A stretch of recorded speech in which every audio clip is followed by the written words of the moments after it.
Hello and welcome to Famicast 183, your Famicast for the early part of October 2020. I'm your host, Danny Bivens, and today I'm joined by James Charlton.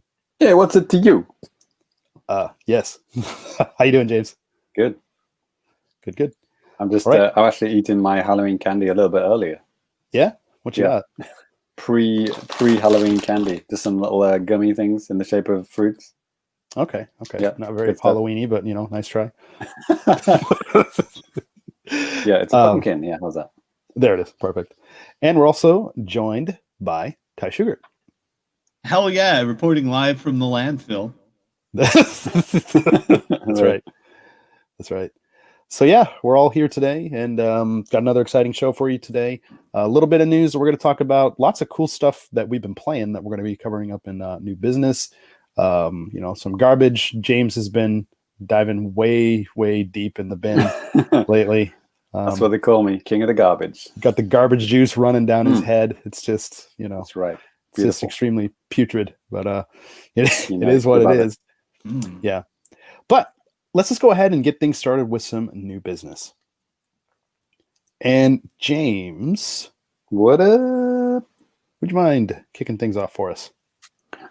I'll save the obvious thing, which probably everyone's been playing. I'm going to talk about. That is pretty obvious to everyone. I'll save that for when maybe we throw it over to Danny and then we'll tag team it. You could probably guess what game that is. So I'll just talk about stuff that only I've been playing. And when I say that, I literally mean only I've been playing in the whole world. Person. Yeah, I'm the only person on the planet. Yes. Well, maybe not the first one. Rogue Company, which was announced maybe it was in a couple of directs. I can't remember. But it's a free-to-play kind of like military-style tactical shooter, like a 4v4 kind of shooter. It's on everything, and it has crossplay with Xbone, maybe PS4, okay, and PC. Obviously, the Switch version, looks slightly not, the resolution is not as good, but like the developers put a lot of effort into making it run at like whatever, like 60 frames a second, like as slick as all the other versions. So there's like absolutely no difference in frame rate and everything. Okay, it's just the the overall texture quality or whatever. So it runs really well. It's got a decent tutorial, and it's got like characters that you select, like classes, but they're like predefined characters. So they have voices, and they have elements to their character that you can't change. That's the character. You're not playing like a generic Fortnite man. It's not like that. Okay. So they're classes, right? And so yeah, you can choose a character. The tutorial starts you off as this girl, and they had a very slick trailer, which I don't think that was part of the direct, because the trailer actually has no gameplay. It's just like a very flashy CGI intro. But she's in that flashy CGI intro video, like a girl with a pink top on. So yeah, it's basically like an objective-based shooter, like third-person shooter. So like disarming bombs or arming bombs, depending on what team you're on. And yes, I think it's like best of 5. So you're playing like quite a few rounds. You start off in like a helicopter, and you kind of like wingsuit your way down to the level. But it's not like a huge sprawling world. It's not like Fortnite. It's like a very small, like a skyscraper size thing. So you don't have like massive freedom. I would compare it more to like a Splatoon map. It's like a very constricted thing, but it's it's designed to be symmetrical. So like both sides are exactly the same, and it's just about like not getting shot while you're trying to solve an objective. So you do have to work together. Okay. And if you're not watching your buddies back and you're not reviving them, you're probably going to lose, right? Sure. So it does have built-in voice chat even on the Switch. Nice. And there was I had it turned off because I had my Switch docked, and I'm not even really sure how that kind of stuff works on Switch, to be honest. I'm like, if I put my like Apple headphones in to my Switch while it's docked in, I think that works, but I just don't want to do that. Yeah, I get you, and I do think, yeah, like you said, I do think that it works, but like, yeah, at what cost? You know, the dog coming in and just knocking everything over or something. You know. Ironically, I actually have the perfect setup for that because where I'm sat now, literally my Switch is right here. It's Oh, just okay. literally behind my computer, so I could easily plug it in, no problem whatsoever. But it's just I just don't want to talk to people. Yeah, dude, I'm kind of the same. Like, you know, 2017 when the Switch first launched, and you know, there was really not a lot of good things going on with voice chat or anything like that. I was kind of annoyed, but just thinking about how much I've even tried it, honestly, it's like I haven't tried it at all. Like in the past calendar year, I don't think, because I really don't. I don't know. I just haven't been playing online with people, and even if I have, I don't want to talk to anybody. I just want to just play. You know. I don't know. I would throw this kind of question to Ty because I know like voice chat and you know, because didn't the 360 come with an earpiece? So like I literally believe so. Yeah. Yep. everyone had it, everyone used it, everyone was a massive racist. You know, good times, right? Good So time. like, but does the Xbox One also come with a free one, Ty? Well, let's see. When the first edition of the Xbox One rolled out, it came with the Kinect, and Oh, Oh. you would voice chat through bad. that. But there was possibly also a headset. I'm not sure I remember. Yeah, because I know PS4 came with one, like a kind of like a little one ear, basically like headset, just like this type of thing, Right, just little with one ear, Bluetooth and it thing. came with one. It worked. It was fine. But Mhm. the thing I like about the PS4, maybe the Xbox One has it as well, but like it actually has a headphone jack in the controller. Yeah. And that is Yeah. brilliant. I would use that, to be honest. If my Pro controller had a little headphone thing here, I might actually use it because it's right there. You know what I mean? Yeah, But it's and so frustrating how it doesn't have it. yeah, and even though that the 360 one was proprietary, right, Ty? I think so. Yeah, it was kind of a weird jack. But like because if you bought the 360, you got one anyway, so it's like it wasn't a big Yeah. deal, you know. So Yeah, and usually like you could get another one whenever you bought like a year of Xbox Live. oh, okay. Like I always like there- bought it. Mhm. yeah, there were sets like that where you would like yeah, especially in the early years of the 360, there were a lot of deals like you get your year of Xbox Live Gold from a physical store, and you would Mhm. get like a new headset, or there was Wow. also like a keypad you stuck to your controller or Oh, yeah, something I like love that. So Yeah. Ty, the question is, how much do you use it now for like Xbox gaming, like headsets? Um, from time to time. Okay. Well, I know you use it on like you use it for on your PC, right?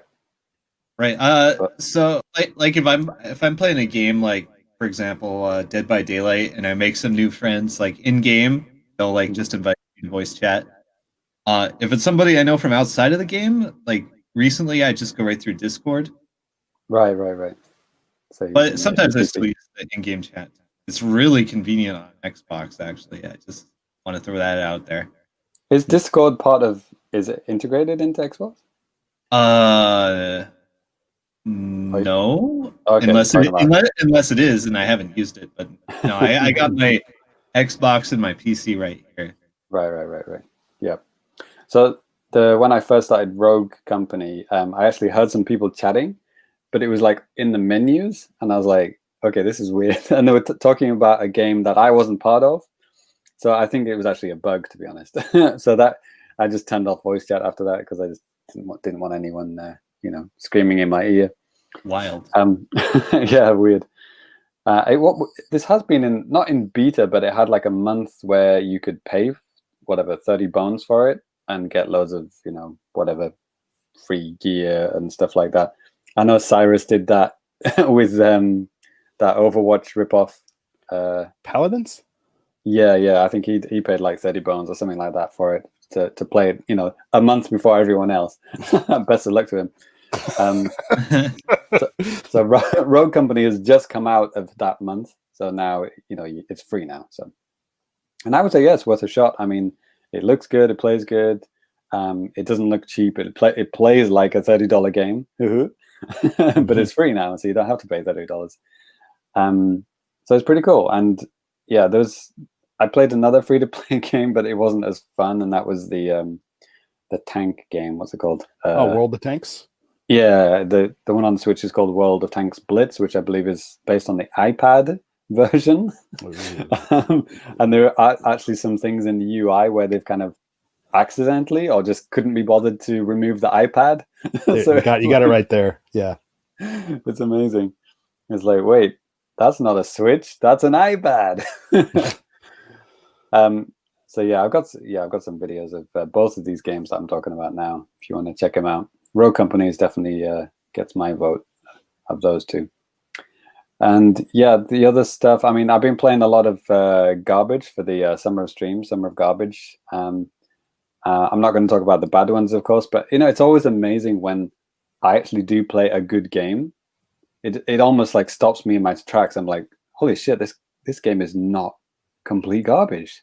This is actually quite fun. Holy shit. Because like all of these games are from a publisher called Ratalaika Games. They send us all of their games, and there are a lot of similarities to their games. You notice it's almost like they use like a game maker template for a lot of like almost like the title screens start to blend together, and the characters and everything. It looks very, very similar. So when a game doesn't follow that template and actually, is actually quite fun and looks quite different, it's like really, really stands out. So the one that stood out to me was one called Nightin Plus, which it's actually a good game that actually stands out from the garbage, but then they give it the worst name in the world. It's like Nightin Plus. Is there K? Yeah, it's with a K.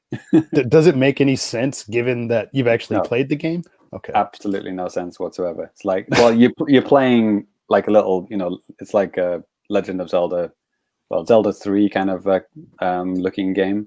Sure. So, and it kind of looks like Shovel Knight. Okay. But I don't think knight is a verb, is it? Yeah, it is now. It can be. Knightin'. What have you been doing? I've been knighting. Well, hey, the Queen of England, right? It is a verb. Of course it is. The Queen. Someone. Yeah, of course. Exactly. But that's not what you're doing in this game. You're not. Come on, Mr. UK, you should have known this. I was thinking like, I'm knighting you. I'm stabbing you. I'm knighting you. No. You don't even know anything about your own people, James. You ought to be ashamed. Yeah, I mean, it's been a while since the Queen has actually stabbed anyone herself. I mean, yes. Lazy bitch should get off her ass and do it once in a while, but she hasn't. That's sacrilege. You don't speak ill of the Queen. It's all right. She'll be dead soon. So I think I've heard that a few times over the last several decades. 3 decades, yeah. So this is Nightin Plus. So I don't know if it's like an enhanced version of Nightin, but it's actually pretty good. It looks like I said, looks like Zelda 3. It's not randomly generated. It's not a roguelike, which a lot of these games which I play are. So that's a check. It looks good. It's got like decent atmospheric music, and it's just like it's got Zelda style puzzles. You have to be observant of your surroundings. They've got like little hints like on the wall, on the floor, or on the walls and stuff that you have to pay attention to, or help you solve a puzzle later in that dungeon. You start off in a dungeon, so I think it's only dungeon based, to be honest. There's no overworld. You just right in there with dungeons. So I think it's just like dungeon, next dungeon, next dungeon, next dungeon, which I'm fine with. So yeah, that was pretty cool. And the other one was called Reed, REED, which again has the worst name and the worst icon art of all time. It just looks so bad. But then you play it and it's like a really good little platformer. It's like it actually reminds me of a game which I paid money for, called Bomb Chicken. Ah, yeah. Bomb Chicken's got a really nice art style to it. Very kind of I guess 16-bit, 16-bit aesthetic, and really beautiful animation. And this game looks very, very similar to that. But you're not a chicken, you're not using bombs, but there are actually chicken-looking enemies in the game, which is kind of interesting. I don't know if that's coincidental or they're literally copying Bomb Chicken, but like it's just like really well done pixel art with like really nice lighting effects. When the difference, like if you're doing like a cheap pixel based 16-bit or 18-bit platformer, the thing that makes it stand out is like if you just do kind of flat sprites, it immediately looks cheap and terrible. But like if you've got layers to the level, like, you know, I'm talking about what do you call it, parallax scrolling, and you've got like lighting, so like things in the like your character or things in the environment are affected by light. Sure. And you know, and it has nice colors and that kind of stuff. It completely changes it from like a cheap ass looking game to actually, you know, wow, this game could be like, you know, $10-15, you know. And they've done that with this game. So yeah, I was impressed. I think it's actually $5. And there's 2 games in the series. There's Reed and Reed 2.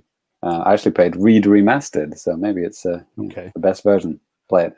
But the $5 each, which is, you know, it's like, you know, but Reed 2, I played both of them, and Reed 2 is basically just picks off at the end of Reed 1. It's just like more difficult levels.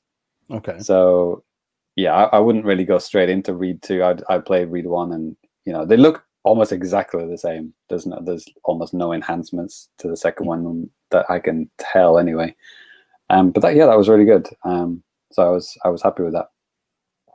So yeah, that was 2 little diamonds in the rough, diamonds in the garbage.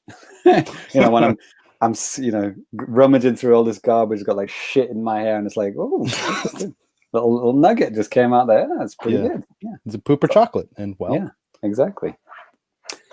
So Danny, should you/we talk about the most important game of today?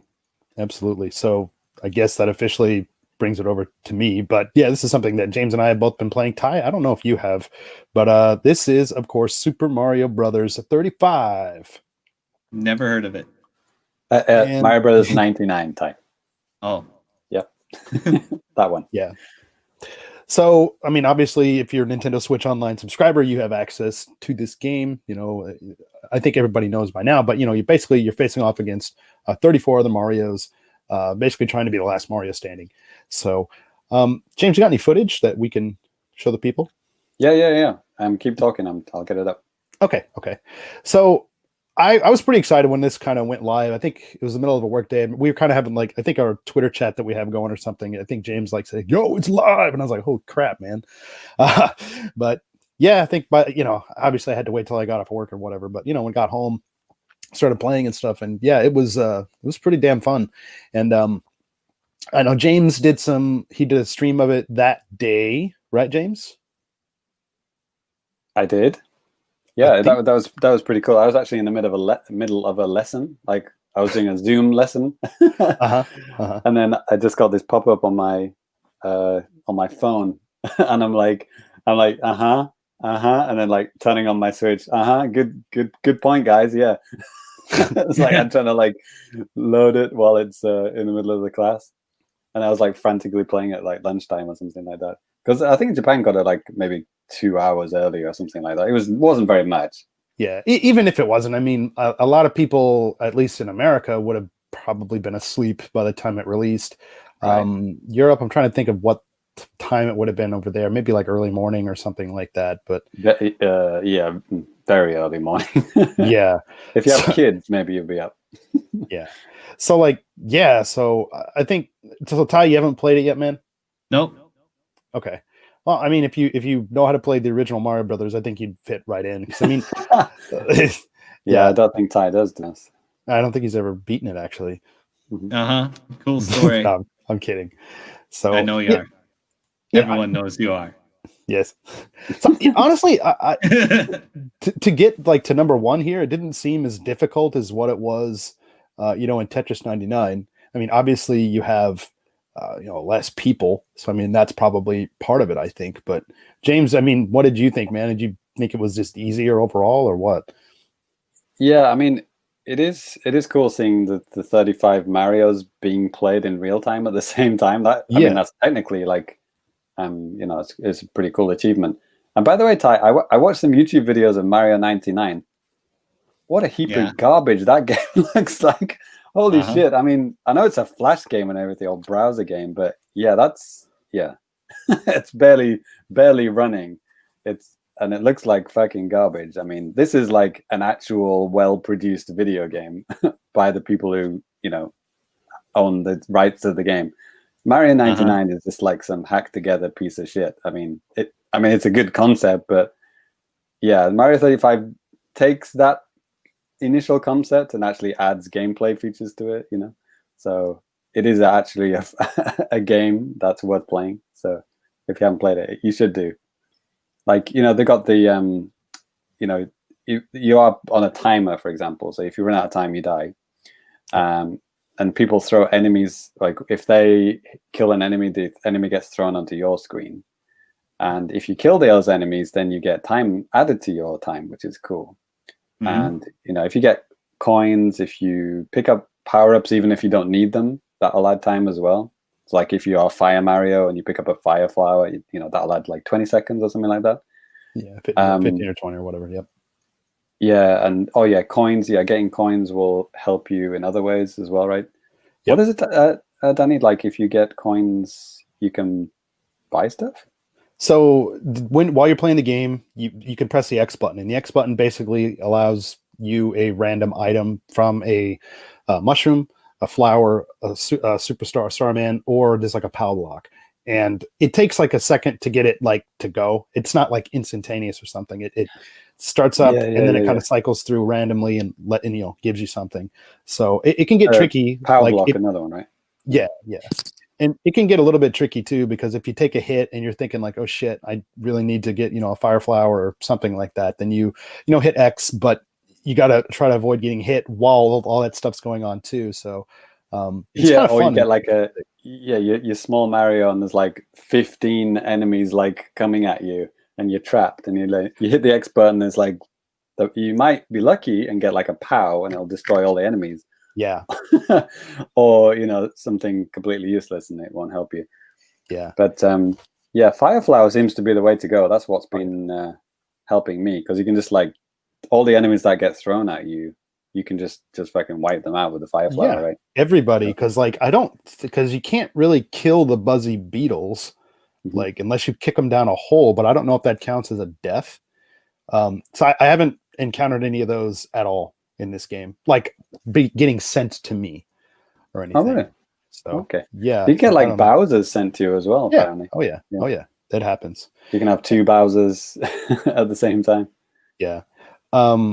Actually, James Allen has a really nice comment here, but before we get to that, because I think that can kind of open up to another discussion on the game. But if you're watching the video version right now, you see a picture of, you know, the Switch Famicom controller and the Switch Super Famicom controller in front of the, you know, Switch here. And I made a video about this last week talking about it, but it was kind of interesting. I just noticed on Nintendo Japan's website that you can actually use the Super Famicom or Famicom controller, or, you know, NES, Super NES controller on this game. And I don't think this is a thing in Tetris, because it just uses more buttons than what's possible, you know, on the Super Nintendo pad or that Famicom pad. But here, you know, again, you know, just like Tetris, you can actually decide who you want to be sending your enemies to, or, you know, stuff like that with the right joystick. But if you're using the actual one of those classic controllers, you hit the R button and then you can do that. And then you might be thinking to yourself, well, what about the NES controller? It's like literally two face buttons and no L or R. But because it's a Joy-Con, they're actually little tiny L and R buttons on the top that you can use. And since the Famicom/NES controller doesn't have the X button, they also use L to make it so you can access those that random item stuff that we usually do with X. And the thing is, you might think like, wow, they went in and did some kind of really super complicated thing to add support for these controllers. But, you know, in reality, that's not the case. It's just something that can be accessed on, on any controller that you use. So yeah, I've been using this controller, just the what's it called, the 8-bit Do SN30 Pro, which is like basically a Super Nintendo controller with sticks and triggers. So it's just like using a Pro controller, except with a good D-pad. Yeah, D-pad sucks. And, you know, some people were saying early on that, like, well, you can't use the analog stick. Well, God, I hope not. But like, right, don't use the analog stick for controlling Mario. Please. Yeah, I've been basically playing, like, if I don't have my Super Nintendo controller at the ready, I just play in handheld mode. It's fine. A little cramped because the buttons are kind of small, but it's, you know, it's not a bad way to play. James Allen did have a comment here. And he says, it's a lot of fun, this game. So it gets proper crazy when you get down to the top 5. And yeah, I think it does. It's a real bummer that there's no friends play here. And yeah, that's something that he pointed out, I think, in our Discord chat. And, just kind of thinking about it and looking through the menus, like, yeah, there really is no way to play with your friends. At least if there is, it must be like super hidden or something, But yeah, so that's kind of a bummer because I was kind of expecting to be able to play this, directly with my friends, as opposed to just hope to God, when you go into a match, that one of the other 34 people are going to be somebody that it won't. So that kind of sucks. But yeah, so I don't know. I've been having a lot of fun with this. It kind of blows that it's supposed to be getting taken off of the eShop as of March 31st. Then again, there's that Jump Rope Challenge game that was supposed to only be available until March 31st. And now that's just, Nintendo just extended that. They just said, like, we're just going to keep this on the eShop. So I don't know. There's things like that kind of set precedents for, maybe this game can be extended or something like that. I think Ty mentioned on the last episode too, that, maybe this is some kind of like a beta test for Mario 99 or something, could be. So yeah, I wonder if the 35 is just because of the 35 anniversary. Is that literally the only reason they decided that? Could be. One other thing too, James, like you were, a couple of things. So, even if you die, like in the game, you can actually press the start button and you can go into like a spectate mode, which is cool. Yeah. And then you can cycle through the people who are survived and stuff like that. Yeah. But nice I did notice that because I think I had like a number 2 finish, and then I was still able to spectate for a while, and it took a while to get basically for me to see the feed of the guy getting all the way to, like, actually stopping and being number 1. So yeah. I got my first like maybe in the first 20 minutes of playing, which is surprising because I've never got a Tetris number 1. Well, to be fair, you're playing in like the first 20 minutes of when the game is open. So yeah. Maybe it's harder now, but like not much. The difference was, like, I don't know, it felt like there was some delay. Like I was playing on my own for a bit before I actually got the first. It's kind of weird. But it is, you do feel, I don't know, you guys were saying that it gets really crazy, but like, I don't know, like I said, like if you have the fire flower and you're just taking out enemies, you got stacks of time and like nothing can touch you. It felt like kind of easy, to be honest. Like, like Tetris 99 is insane when you're in like, the last 3 or whatever, right? Yeah. I think it really just kind of depends. Like, it depends on what level you're playing and stuff like that too. Because I had a situation where I was in like a Koopa castle in like a really tight corridor, and I was just Super Mario, and there were like turtle guys bouncing. Actually, yeah, literally the screenshot that James has right here. I tried to kick a Koopa shell and I kicked him the wrong way, I think, or kicked him the wrong way, or he just missed all of the enemies or whatever. So I was like, well, I had so much time. I don't know why I didn't just wait it out, but yeah. Right. But sometimes if you wait it out for too long and you don't kill any enemies, that after a certain time, the timer speeds up because it wants to move it along to make it so somebody screws up and dies. It's got like a camper mode or something. Yeah, basically the numbers will turn red, and then that'll start counting down real quick. So. Yeah. The clock turns red, doesn't it? Yeah. I've seen. So it's interesting, and sometimes enemies, the other people playing are just sending you more things than you'll ever see. Like, I don't know exactly what triggers that. So the options are lowest time, random, most coins, or attackers. Yep. So yeah, I guess lowest time, that means people are about to die, right? Yep, exactly. Yeah. Exactly.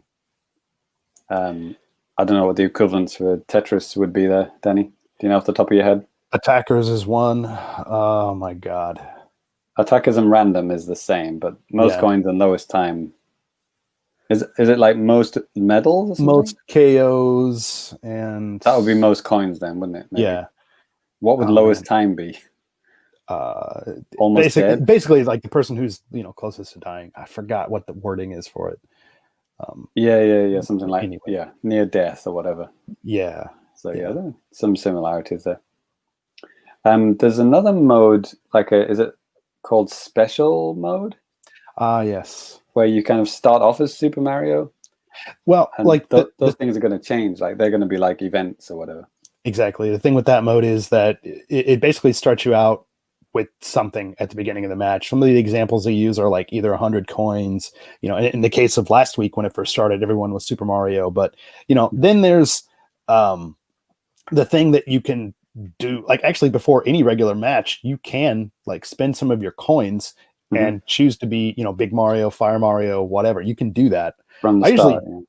I usually just don't, because it's not that bad to no you don't need to, do you? Because you usually get quite near a mushroom or a fireflower when you start, don't you? So well, I think everybody's choosing 1-1 every single time, and it seems like it's doing like a random choice of whatever starting stages. But if like 34 out of 35 people choose 1-1, chances are 1-1's going to be the starting stage. So okay, that's what I think's going on. I haven't seen anything. So people are not starting at different stages. Like you can start at 1-3 and I'll start at 1-4. We can't do that. I've selected I want to start at, I just wanted to have a 3-2 and I start at 1-1 also, or something like that.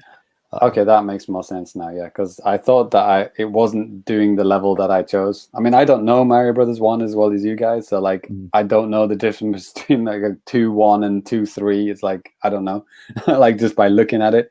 Sure. But yeah, it did feel like it was different from what I was choosing. So that makes more sense now. Yeah, that's kind of my theory. I don't think I don't know. I haven't actually checked the website to see a description of that, but that's what it seems like. I saw an article on some website about how they thought that it got old a lot faster than Tetris 99 ever did. Like boring. Okay. So did you feel that? It takes a match here. Seems like it takes a little bit longer, especially if you have a deep run. It could be like, sometimes 10 to 15 minutes, whereas like Tetris doesn't seem like it's going to last that long on a deep run. It doesn't seem like it, but well, it just gets faster, doesn't it? Tetris 99, whether you like it or not, it's getting faster. Yeah. With Mario, you could slow it down. I mean, like I say, if you keep saying, if you have a fire flower, you don't need to go that quickly. You just take fools out left, right, and center, and you can just walk through, safely taking out enemies, and you'll be fine. Yeah. If it was like a forced scrolling, that actually might be pretty hard, right? Like if they force scrolled all the levels, people would be dying like left, right, and center, right? I think people would be pissed too, because I think that would kind of take away from what the original Mario Brothers is, personally. But that would be the equivalent of Tetris 99, right? That's what Tetris does to you, right? It forces you into mistakes and you die. Yeah, I think Mario doesn't do that. I think that the timer kind of plays that role, because if you actually realize that when it's going down really fast, you need to boogie your ass to some enemies. Like I was playing a match earlier tonight, and I was getting a lot of enemies at first. Usually, within a couple of stages, you can rack up at least like 200 seconds or something. And be fine. And that's the thing you can't do in Tetris. Like if you get 200 lines in Tetris, it's not going to slow down and make it easier for you. Yeah, it's going to do the opposite. It's getting faster. Yeah, but I will say at the same time, then just enemies stopped coming from other players. Maybe I was just really unlucky in my targeting and stuff like that. I don't know, but and I ended up getting like a game over at number 3 because I just ran out of time, and there was like barely any enemies to kill. So it's like wasn't really anything I could do about it. But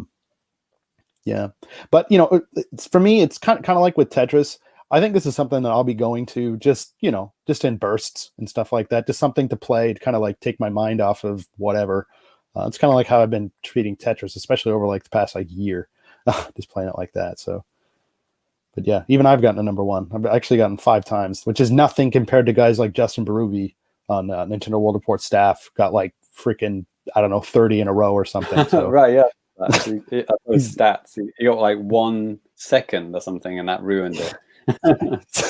Yeah. Oh man. Yeah. But you don't think this is going to be your game of the year, 85 hours or whatever, right? Game of the year 2020, right? I don't think so. I just don't think there's enough time for me to play. Well, get on. You're not playing it right now, Danny. Come on. I am actually. You should be playing it right now. Well, for my time, geez, man, for this year, I played RBI Baseball 20 for way longer than I'd like to admit. Let's just say that. Ooh, spoilers for the Famicast 2020. Yeah. I mean, I guess it's not that long away, is it? We've got 2 episodes in October, 2 in November, then 1 in December, and then that's it. We've got the Famicast. Yeah. Basically, we've got, what was that? 5 weeks? 5 weeks? No, 5 episodes. Not 5 weeks. Yeah. Yeah. James also said, Justin, that we were just talking about, he's actually past level 100. There's a level cap, and like in Tetris, you can go over it, and then you have like a star next to your name, and Jesus Christ. But just before we move on to Ty, I had one more thing that I wanted to talk about, and this is something that we've talked about on the show before. Actually, we talked about it a lot when Scott was here, and that is Hades on the Switch. So this is definitely the meme game of the moment. Yeah, this game is, as you guys know, you guys here with me right now, and you guys listening out there too, I'm not really a huge fan of roguelikes. I don't know. I've just been kind of burned on them in the past and just kind of got sick of them and just kind of think, next, like that type of a deal. Because it seems like at least the ones that I've played, which I don't think there's anything been like too high profile, but the ones I have played, it doesn't seem like the roguelike elements are tied in very well with the game. It's like you die and you restart just because that's the way this game is, there's no like narrative around it. It's just the way it is. But Scott talked about it before, but the cool thing about Hades is that there is like a narrative around this whole thing. Like, you're playing as the son of Hades, and he's basically trying to escape Hades and get out to like the real world. And obviously on his way out, or trying to get out, he dies, a lot. And when that happens, you restart back in basically, your home area and stuff like that. And it's just part of the story. And it's the cool thing about this game too, is, it controls great. It looks great. Actually runs really nice on the Switch too. Like I was kind of expecting it to just not for some reason, but it looks great. It runs like 30 frames a second and stuff. And what the heck was I just going to say? Oh my God. So it's 60 on PC, 30 on Switch, that kind of thing. Probably. Scott played it a lot. I've watched Scott stream it, but I've never actually seen it like on Scott's machine itself. Right. So like, I don't really have any idea what it looks like in person or anything. But anyways, the coolest thing about this game is that there's actually an awful lot of story in here. And it's actually really well voice acted too, which is pretty cool. And yeah, I've just been kind of enjoying just making some runs through the game. There are different weapons that you have to choose from at the beginning, more that you can unlock over time. Different abilities and stuff that you can get that are permanent upgrades for your character and stuff too, which, make it so that each run you go through, you seem like you're getting better. It seems like you're getting farther. And even if you're not, you're still like learning something about what you should or shouldn't do. And it just seems like pretty balanced in that way. So, yeah. I'm also hearing a lot of, if you like Dead Cells, you'll like Hades. That's what people are saying. Yeah. And I did like Dead Cells when it was on Game Trials, whenever that was. I played the shit out of that for that free week, and I really, really liked it. So when I hear that and I see this, I'm like, okay, maybe when I see it on the sale or something. Sure. Yeah, I'm kind of just taking my time with it, man. Like it's kind of reminds me of like how I play Tetris 99 and this Mario game too. It's just, you kind of just sit down when you have a little bit and you just do a run and you just go as far as you can. It's probably not going to take you hours or anything. You just kind of just get in and get out. So, it can be pretty satisfying. But yeah, I'm looking forward to just kind of getting deeper and deeper in here and just seeing what all the story has to offer. So, yeah. Cool. Ty, have you tried this out at all, man? Nope. Okay. Not your cup of tea? I might. I don't know. I don't really want to turn on my Nintendo Switch. Well, it's on Steam, man. I'll think about it. Yeah, Wait, is it free? not yet. Okay, forget about it. Yeah, well, it was like on like what the heck, early access for a long time. Mhm. And this is actually this is the final version of the game, like 1.0 or something. Right, on the right. Switch and Steam and stuff. So Right. anyway, Yeah. Maybe if I see it on a sale or something. okay. Has it Cool. got lots of sexy lady characters, Danny? Some, Some. yeah, lots of sexy men. Like couple beasts, and there's a dog with 3 heads. I'm not going to tell you where. Cool. Oh, Anyways, I think that's going to do it for me. So Ty, how about you? All right. Close out the new biz. Okay. So, there's a game I want to talk about a lot, and I've talked about it before, and I'll continue to do so. Dead by Daylight. No, this is Streets of Rage 4. Mm. That would have been Now, my second guess. yeah, so I actually went ham on that game over the last couple of weeks. Like, full cleared it, all the achievements, and I think it's one of the best games I've played in years. Yeah, I think it's a 10-10 game, and I think it's probably going to be the game of the year for me. Nice. Spoilers. Yeah, spoiler alert. Yeah. Where do I start on this game? Well, I mean, I already started like last episode. But anyway, It's the sequel to Streets of Rage 3. yeah. Finally. Yeah, the sequel after like God, when did Streets of Rage 3 come out? It must have been like 95 or something. Wow.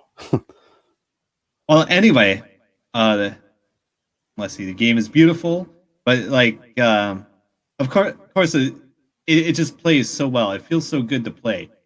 I mean, it's it's an old school beat 'em up, but it has the formula has been like so perfected with it.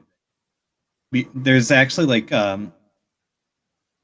there's a lot of characters, and each of the characters have a lot of unique options for playing. And when you play the game, when you're trying to do very well, you want to sustain a combo, like in so many other games you've seen.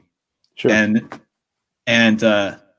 you might need to do that to get enough extra lives to like fucking survive the game on maniac difficulty. Yeah. Nice box art, Streets of Rage 3. Holy shit. That looks awful. MA.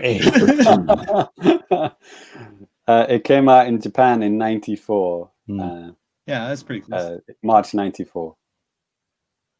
So, when you're playing the game well, it becomes more of a puzzle game almost. First of all, you're trying to figure out how to maximize your combos on enemies, and you have stuff like various throw moves that are different with each character. You have wall bounces, ground bounces. You have invincible moves that will like temporarily deplete your life bar. You can earn it back by hitting enemies without getting hit. If you get hit, you're just going to lose all that. So there's a lot of risk reward that comes into play. And so while you're trying to maximize your scoring, it, like I said, it becomes like a puzzle game, and you try to figure out how to like connect your combo from like one part of the level to the next. Like you might think, oh, like I have to throw an enemy as far as I can to the right, then like jump kick them, and then like hit this barrel to keep the combo going. Sure. And it becomes really super fun and interesting to play. Yeah, and a lot of tough levels. All the music is like remixed music from the old games, which is done by music brain god Yuzo Koshiro. Okay. And he's on board with this project along with a lot of other guys. Nice. That are all from France, as far as I can tell.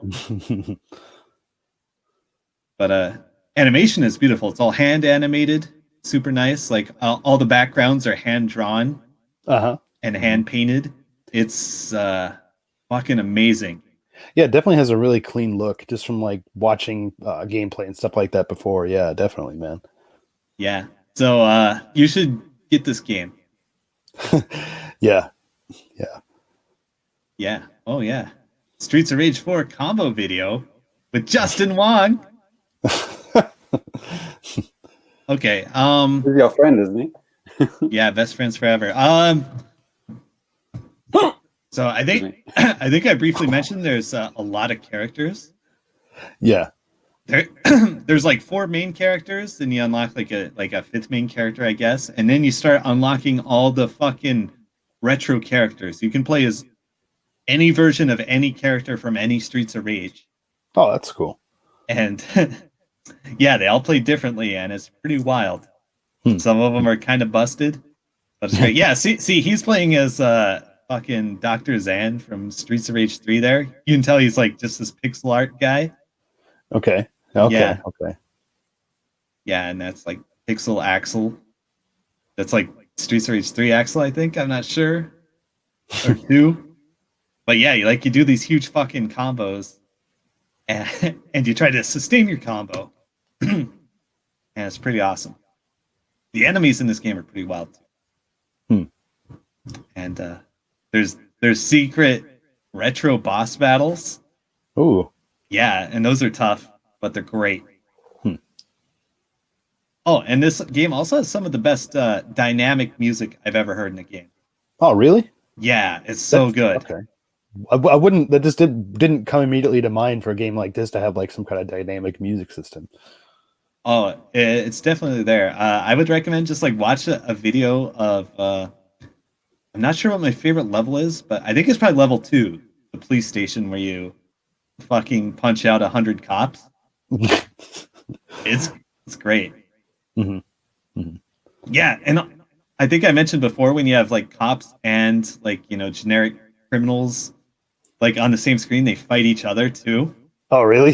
So you have this 3-way fight going on, and you're gonna try to play them against each other to your advantage. And it's just so much fucking fun all the time. Yeah, I'm trying to think. There was another game I played that did something similar. I can't remember what it was now, but please, it might have been even The Hobbit on the GameCube or something weird like that. I don't remember. Yeah, maybe. Yeah. Well, I played plenty of games with infighting. Like when you're trying to like maximize your score too, you don't want them to infight so much because you want to get all those sweet combo hits for yourself. Sure. Yeah. So that also makes for some interesting situations. Get the game. It sounds like a command and something that we haven't done just yet, but yeah, like possibly don't even wait for a sale. I think it's like $25 full price. Okay. That's the same as Hades. That's why actually too. Oh yeah. Yeah. I'm gonna go with Streets of Rage 4 on. I think River City Girls is around about the same price as well. Yeah. Yeah, I'm probably gonna play that game next since I got that on a sale and haven't gotten around to it yet. Okay. Yeah, I don't remember, unless I'm wrong, didn't some people kind of like slam that game? I don't think so. I think everyone I know who's talked about the game has liked it. Okay. River City Girls is incredibly hard. Maybe that's what you heard. Maybe. Yeah. Oh. Well, I got 2 words for them. Yeah. Well, it depends on who was saying it, I guess. So there were probably lots of complaints on scrub codes. Ah! Yeah. So that's good as heck. So other than that, the usual Dead by Daylight, just knocking out achievements. I was actually playing with a competitive player, like on my team when I did Survivor. That was fun. Having a couple knowers together sets up for all sorts of fun stuff. Oh, Ty, I wanted, while we're on Dead by Daylight, a bunch of my students, as I've said before, they love Dead by Daylight, but the other half of them love Identity 5. Identity 5? Have you ever heard of that one? I don't think so. Sorry, I got the hiccup there, man. man. Crazy. Identity 5, well, it's basically Dead by Daylight. Right. Maybe I've seen it. Well, you know that game mean, you played Obake Doro. Oh yeah, I have seen this game. It's like Obake Doro. It's not as cute as Obake Doro, but it's not as violent as Right. Yeah, I have seen this game. I Dead by haven't played Daylight. it. It's kind of like in the middle between those games. Yeah, it's kind of like this kind of Persona kind of vibe. Yeah, Hmm. the concept is say. exactly the same, but it has lots of cute costumes and characters, but it is, slightly. Oh me. yeah, it's just Call it a again. Persona Dead by Daylight mashup. Exactly. James, just for Yeah. I didn't know if you were just like messing around doing that, or if you actually had the hiccups or something. No. Or... Be cool. Generally, Be cool. I took a big drink, and it's like it's fucked me up, man. Okay. I genuinely have. Wow. Man. I genuinely have hiccups. I really do. Oh, I'm sorry, man. I hate the hiccups. It really it can really screw up your night, especially if you're drunk. Yeah. Or not. Or on a podcast where you have to speak. Excellent. Oh yeah, I saw one of my favorite VTubers playing Dead by Daylight for the first time. I think I linked that in the Discord. Yeah, and I was online at the time. I was trying to get in and like sniper game so I could troll. I didn't succeed. Okay. But I tried. Yeah. I feel like there's one more game I want to talk about. Okay. So I played a little Among Us. I played I still need to knock out a couple of achievements in Bloodstained. Especially like it got a patch and like some new content updates since I last played, so I want to get back into that. Okay, cool. Yeah. And let's see. I want to try that fucking Toho Metroidvania thing that's on Xbox Game Pass right now. What is this? You're familiar with Toho? Oh, they said Ho-Ho. No. Toho. Okay. Like Toho Cinemas, like that type of deal? No. Okay, I guess I'm not familiar with it. Okay, Toho is a massive cultural phenomenon in Japan. You should do your homework on it. Okay. Please explain. I maybe I do know and I just don't know that I know. You know what I mean? All right. Like Toho is like it's like a Danmaku game, a bullet hell game made by like one independent person on the internet, and it has had like this huge like impact, not unlike I would say it's a lot like Undertale in that respect. Okay. And so there's been a dozen games, but then there's been so many other fan spin-offs, and it's just become like this obsession with a certain demographic in Japan. And this is one of the spin-off games. Okay. And I've never played it, but I'm going to. James, are you familiar with Toho? Is that a shmup? Yeah. I'm the only one then. Huh? Yeah. Okay. A lot of Yeah. my male students like that. Right? Have you seen any Toho Itashas on the road? No, I haven't. I have. All right. All right. Yep. Okay. I'm Do you gonna need a have to doctor? answer only yes and no from now on. All right. Wow. Okay. We have to just scare James really, when he's not expecting it. All right. So I know, maybe it's fair, I know. Should be the Halloween episode, and that would make more sense, wouldn't it? James! Scare you? Okay. No, that's in the news, isn't it? Yes. That is. Thanks, Steve. Thanks, Dave. Yeah. More Okay. on that later. So maybe I should pose this question to our viewers. What cursed hell game should I play next? River City Girls or some Toho game? Please comment, like, and subscribe. Mash that like button. Yeah. Seriously, Or hit the like button if you're watching the video. yeah. Or I'll just start going hard on some fighting games again. Oh, by the way, I'm still doing like a bi-weekly Killer Instinct tournament. You can find it on my Twitter. Oh, cool. Cool. Yeah, it's a lot of fun. And not just because I've been winning most of them. Hey, that helps though. Yeah.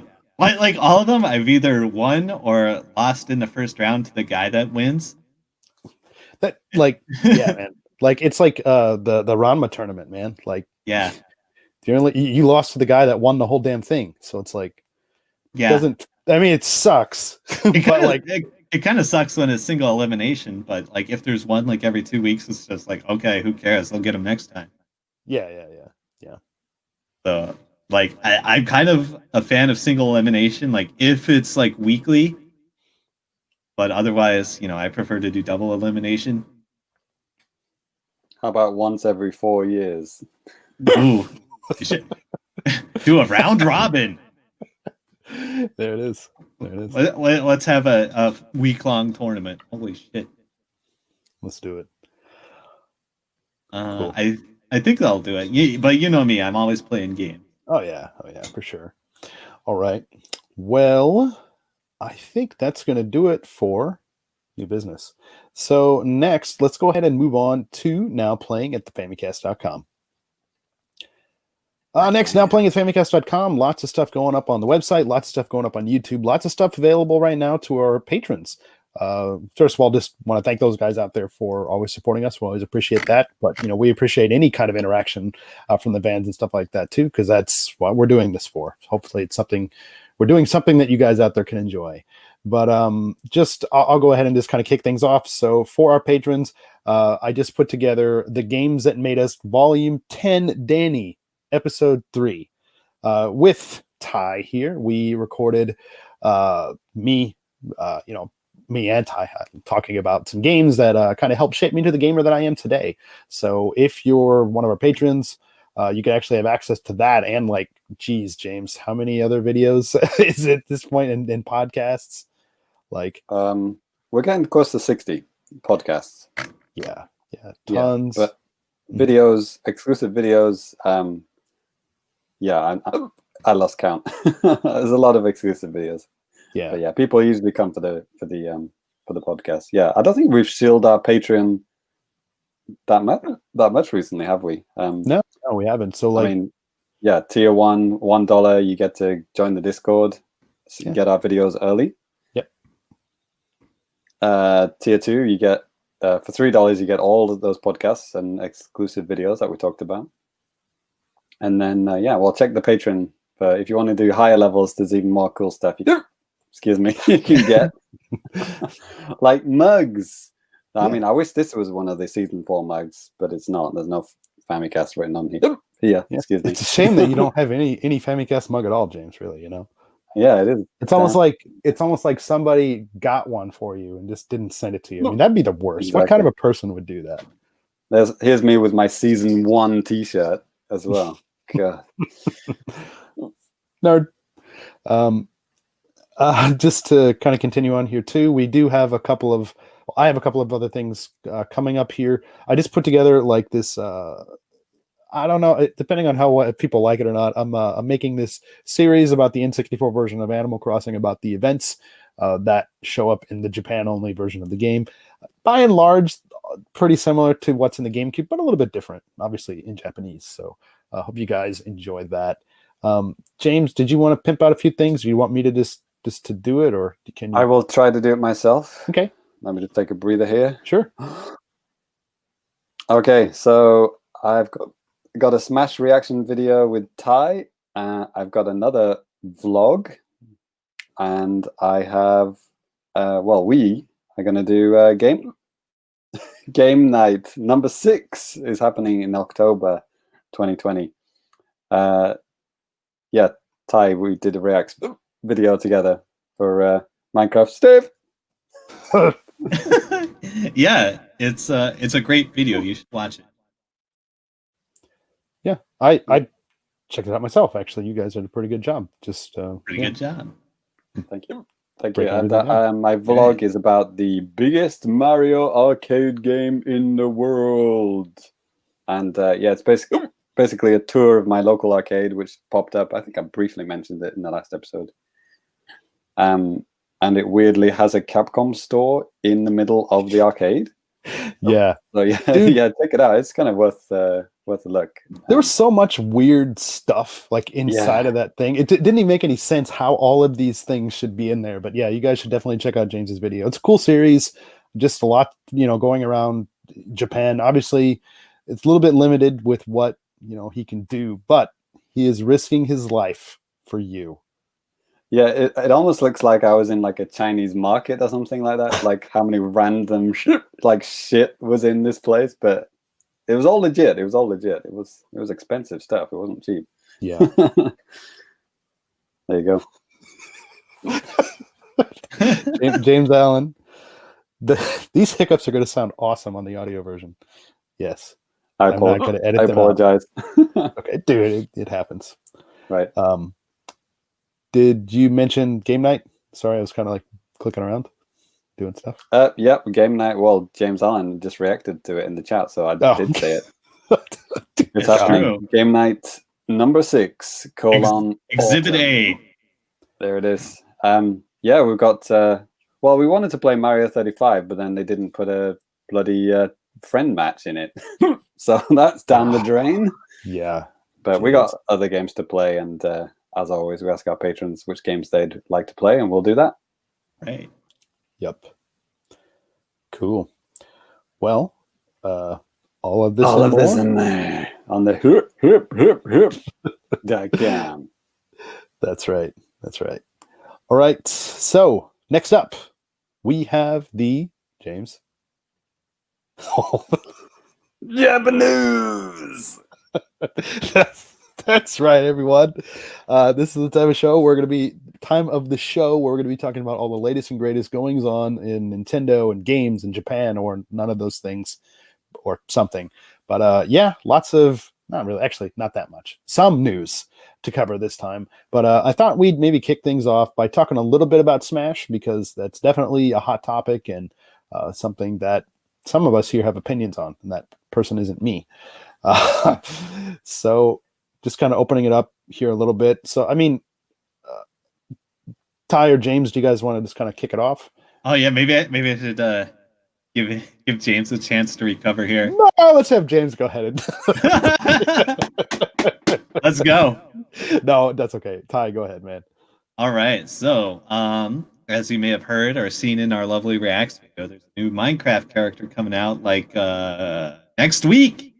Yeah. 1 week from now, when we're recording, October 14th, we'll get Steve from Minecraft and his other wonderful skins, which were Alex, Enderman, and Zombie.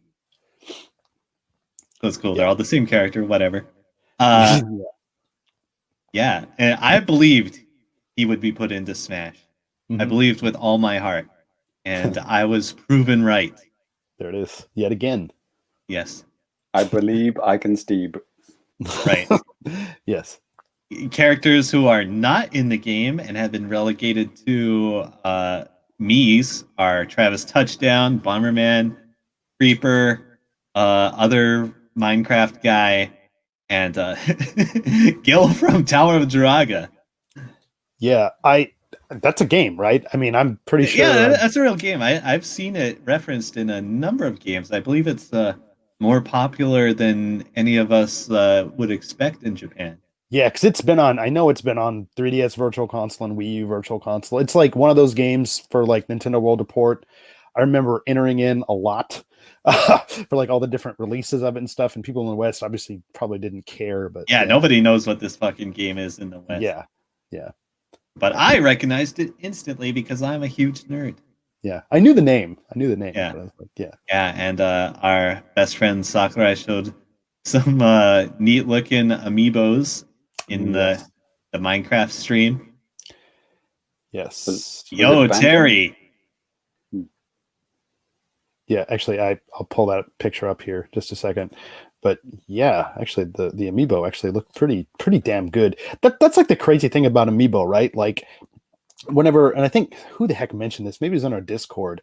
Maybe it was Cyrus. I don't remember. But you know, when amiibo first launched, I mean, they're fine. You know, they looked okay, but just to see how far Nintendo has come with making these things, it's insane.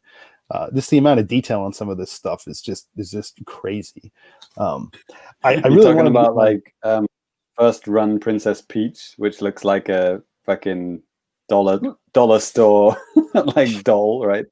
Yeah. Compare that to like fucking Banjo and Kazooie now. It's crazy. Yeah, or even like, dude, I got the Dark Souls amiibo. And this thing is so freaking detailed. Like you can see like different like individual pieces of chainmail. Sword's pretty detailed. The helmet, there's like little nuts and bolts and stuff like that on the helmet. There's a feather. I mean, it's freaking amazing. And just to see that Nintendo's continuing this on with Joker obviously is already out, and Hero and stuff, and then like these 3 new characters here. That's great. You got P Link over there, James. Yeah, P Stan Link. I do have P Stan Link. Yeah, I got there him. he is, pissing his pants. But more disturbingly is like his face, which looks a bit weird. His arm Very fall simple. off? Yeah, and because I let my sons play with them, they get Gotcha. damaged. Okay, I was gonna say, was it always like that, and I just didn't notice? No, he's disabled. He is no longer has a he no longer has a sword or an arm that carries a sword that holds a sword. So yeah, rip in peace, Link. Yeah. Yep. Got a couple of comments in here. Actually, hi Tony. Hey, what's up, man? Thanks for dropping by. Hi Tony. The Gil costume was a costume in Smash on Wii U 3DS already. They have gradually brought back most of the old costumes.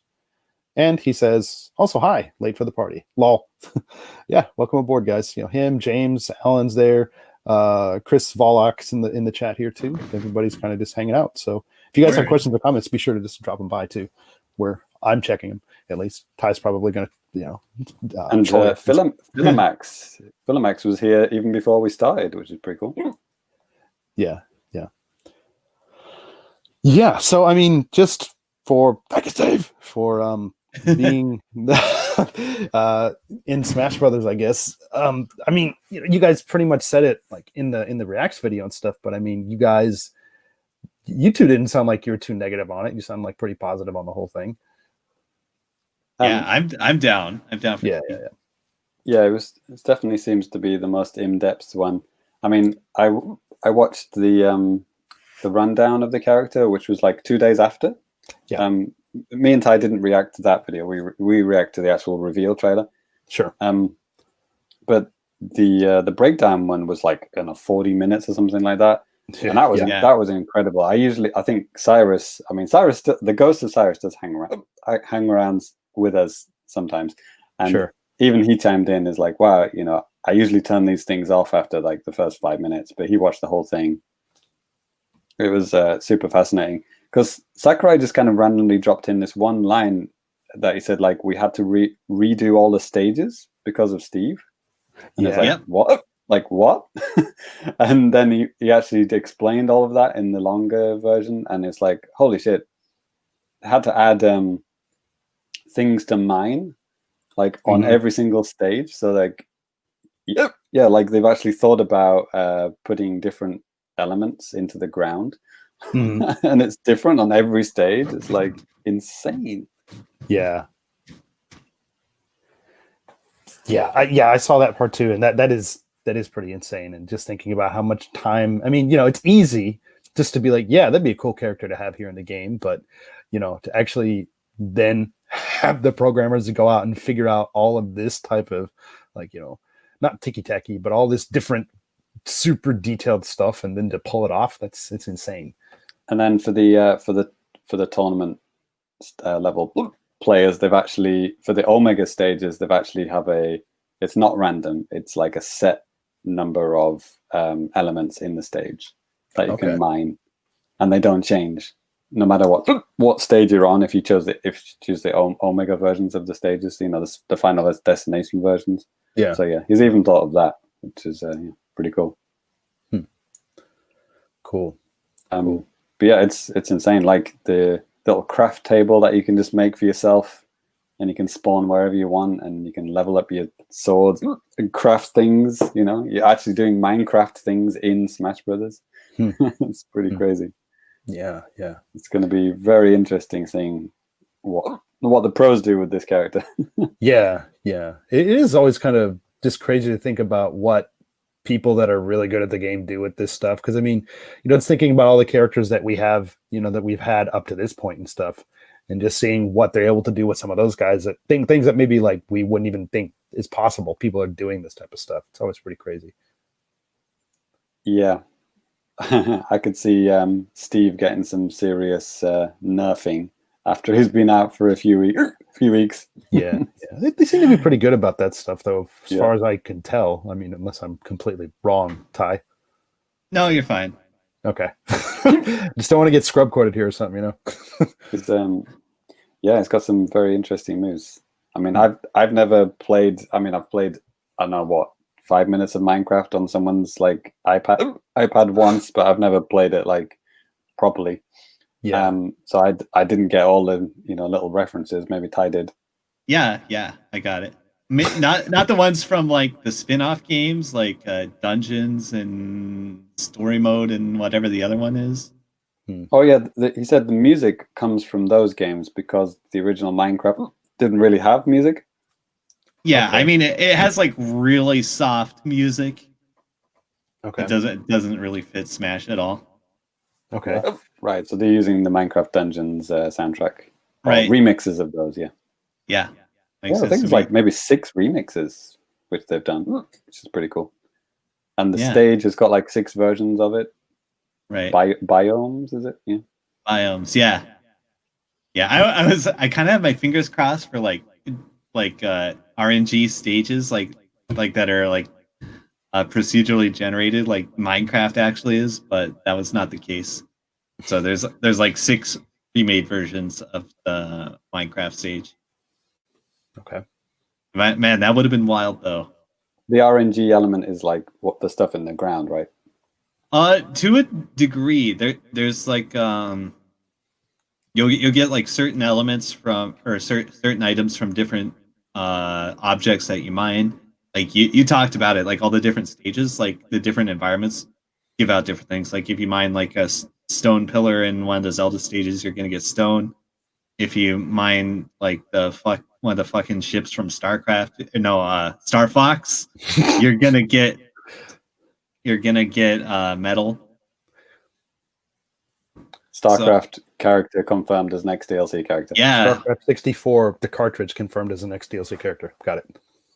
Hey man, it wouldn't be the wildest DLC character they put in so far. Well, let's see. Oh, did you guys catch that Sakurai? And first, he took another moment to ask that people fucking use a LAN adapter. I saw you tweeting about that. Yeah. I think it's obviously my Wi-Fi is super good, so it doesn't even matter. Right? Yeah. Well, there's that, and I also heard that they're going to try to make some net play improvements. I don't think they're going to be able to change everything to rollback, unfortunately, but they were looking at making some improvements. Okay. I wonder how much of that Sakurai is aware of. Like he must be aware of rollback, right? By now, like okay, like he said, like he's playtesting from home, and I think he knows how bad the netcode is. And with the whole pandemic and video games like making a major shift to being played online, it's been I think they've been made keenly aware of how their fucking game performs online. Yeah, just not like the executives or people that can make the decisions at Nintendo, unfortunately. Right. Like I was actually talking with a product manager for a certain game company that does fighting games, and he said it's like a constant uphill thing to get management to say, okay, we need Japanese company. Yeah, Japanese company. I could imagine. Yeah, like they're old men. They don't play video games. Yeah. Also, if Sakurai has a LAN adapter and all of his staff have LAN adapters and they're all playing in the metropolitan area of Tokyo with like the fastest fucking internet in the world, like they're not going to be aware of what it's like for Americans or Australians, are they? Right. They're not. They don't give a shit or know about that. Right. Yeah, like, and what a couple of kilometers away from a guy on a fucking fiber optic wire like connection. It's like they're not gonna have much lag. Yeah, and it's like not just him. Like guys like Harada, the Tekken guy, he's been having to talk about net play a lot and make net play improvements to Tekken and like talk about it because like this year especially people have been hounding nonstop for net play improvements and it's definitely having an effect. So I would like to ask everyone out there to keep doing it. Yeah. Who knows? I mean, maybe one of the best things to come out of the whole pandemic is, better net play for Nintendo games and other games in general. I mean, who the hell knows? I hope so. Hey, King of Fighters 2002 just got rollback netcode update. You can get it on Steam right now. Yeah. Wow. Okay. That's kind of cool. I got it for $5. I think I had, what system was that released on originally? I mean, Dreamcast? I did not have that. I think it was 98 then. Okay, never mind. So we might have to ask you to kind of scrape the Nintendo eShop and just make a list of like all 6 rollback netcode games on there. And it's like, these are the games you should buy. Yeah, that might be a good feature or segment. Yeah. I'd be impressed if you can get like 10. Yeah. Well, let's see. Off the top of my head, Skullgirls, available on Nintendo Switch. That has good ass rollback netcode. Confirmed Nintendo game. Yeah. Nintendo published even. Yeah. No. Pocket Fighters, maybe. Yeah, Pocket Fighters has rollback. That's right. Fantasy Strike has good rollback. Ooh. Yeah. Wow, we're up to 3 already. Holy shit. Yeah. Right, like I know these games off the top of my head. Well, I guess we can move on with the news because this actually is related to online play as well. Let's go. Yeah, I'll go ahead and just take this one. So I think a lot of you guys out there know this, but me and James are kind of excited when we first saw this news yesterday because we thought it was Japan only. So a new game, not exclusive. Yeah, a new game is coming to the Nintendo Switch game trials. That, of course, is Overwatch. This trial is going to be starting on October 13th and running until the 20th. It's going to be on sale for a limited time. That's kind of what they do with all of these things. So, like, usually it's about 5,500 yen. It's going to be down to about 4,100. So, yeah, that's a thing. That's cool. I can't wait to support the Public Republic of China with this game. Right. So when you get in, I think you get to make a username specific to Overwatch. So free Hong Kong 99.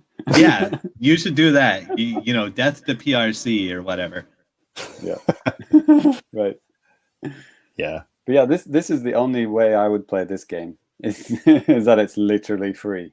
Yeah. Hey, can we do this for our game night?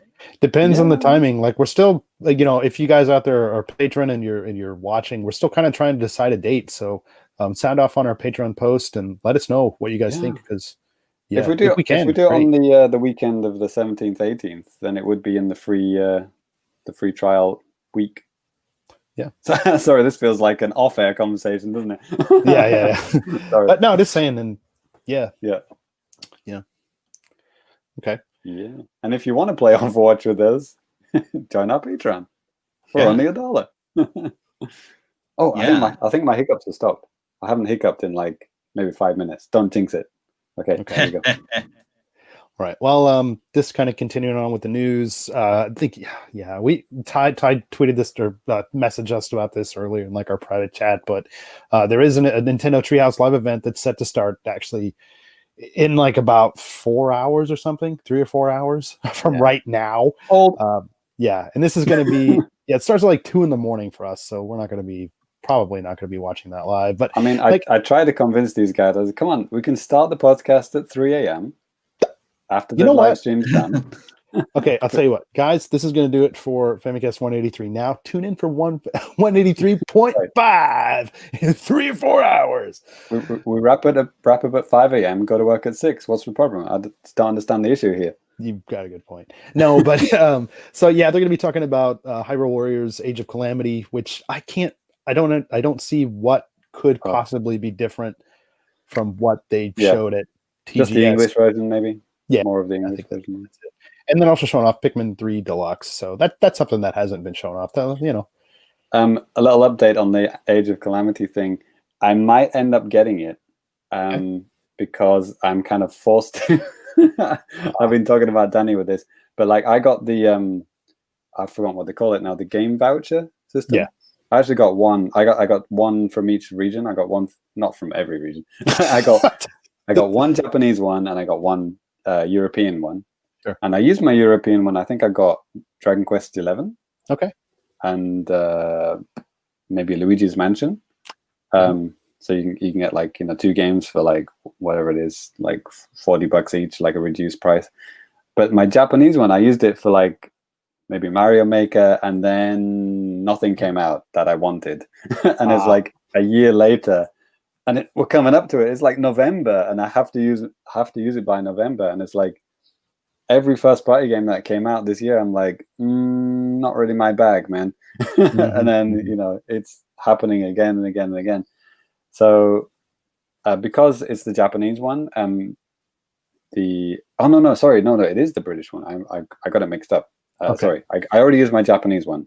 I've got one more left on my British one, which is good, because if it was the Japanese one, I wouldn't be able to get Age of Calamity, because that's not published by Nintendo here.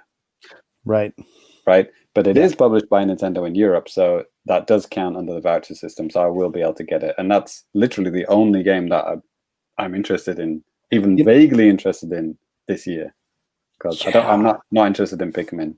Yeah, I was just going to say, because I thought I saw the Fire Emblem Warriors on there, but no, that was just regular Fire Emblem on the Japanese one. But I mean, personally, I've been doing physical stuff here recently, like pretty much exclusively, so it's a great deal, though, the voucher system, especially in Japan, because the games are different prices depending on the genre. Like that. I mean, that's why it's not part of the voucher system in Japan, because that game's like $90, and you'd be getting it for like $40. That's a hell of a discount. Yeah. But in the UK, all games are £50 anyway. There's no difference, or like maybe even 45. I can't remember. But they're way cheaper anyway. Sure, yeah. So yeah, ironically, after all this shit I talked about, fucking Muso games, I might end up getting that one. It looks all right. It's got story bits to it, and it looks better than the other ones, at least. So. Well, I told you, James. I think maybe privately, maybe even on like the last show, but like I think the biggest difference here. I mean, even like Persona, the Persona Warriors game, basically, it's pretty good. Like the quality and stuff like that for the story is great. I mean, I think the target platform for that was PS4. So the Switch version is a little bit lacking with some technical things, but it still runs fine. Oh, the Persona one you're talking about? Yeah, Persona 1. But like with this, Nintendo is closely working with these guys on this. Whereas like, with the first Hyrule Warriors, they basically just said like, here's a license, kind of do whatever the hell you guys want to do. And I thought it was great. You obviously have never played it and formed an opinion about it already, but that's what I do, man. That's why people listen to this show. Yes. But I mean, it's fun. But I think the cool thing about this is that they're working so close with Nintendo. Obviously, I think for the story stuff, I think Nintendo's probably going to be a little bit pickier about everything, quite frankly. Our new mail will come in like every couple of months and say, hey, guys, how about 60 frames a second, not 20 frames a second? Should we do it? Yeah. Well, I think it's going to be a lot of fun. And I'm pretty sure a lot of people out there are the same as me. I mean, controls are fine. It can be fun to play games, but I think the main reason I want to play this is for the story. So, yeah. Well, Breath of the Wild didn't really have much of a story, did it? See, it was kind of like find the story in Breath of the Wild, isn't it? You have to kind of extract the story. Oh, yeah. That's part of the fun. Yeah. But this one, it's all laid out for you, I'm assuming. Probably. All right. Well, next up, Ty, do you want to read about Super Nintendo World? Boy, do I.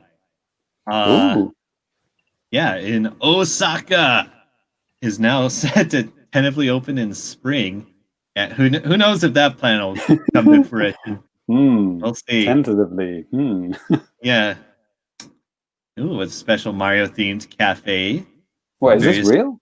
Yes. Holy shit. No, James, it's a fever dream. Yeah, I don't know if this... What does that say? Schwab's Pharmacy. What game is that from? I don't know. Is it maybe from Odyssey, like New Donk or something? Huh.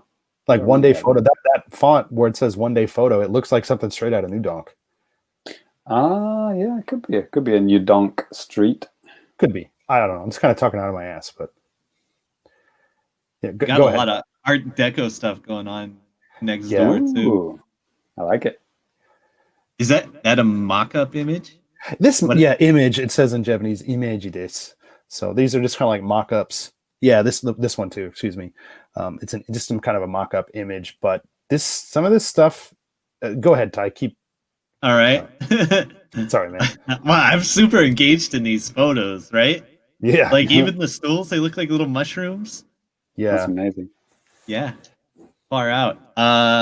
Let's see. So special Mario themed cafe and various shopping areas stuff. The Mario Cafe and store will be opening in a park a little bit early, starting October 16th.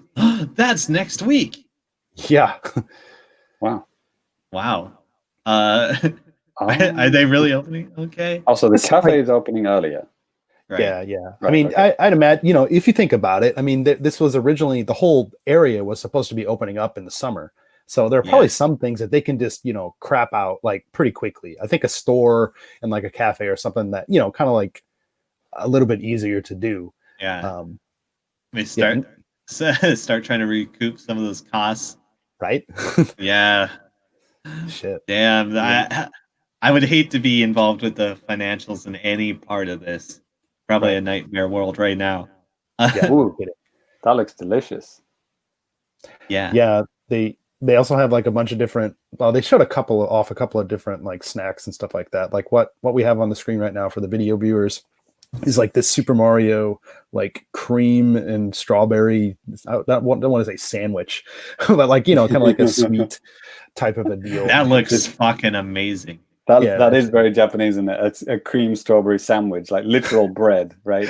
Yeah, That's not a joke. I know that is freaking weird when you see that. You're thinking like, oh, that's not a joke. That somebody actually eats these. Hell yeah, sign me up.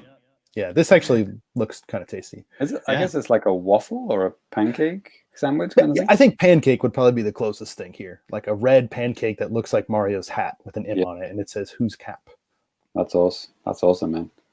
Yeah, if they go in with the Mario Odyssey stuff, that's a good jive. I like that. Yeah, watch my second vlog for my first one. There's a lot of Mario Odyssey merch in that video. Yeah. They've kind of brought it all out of retirement again for Mario 35th. Yep. Man, it looks awesome. I mean, one day, I don't know when.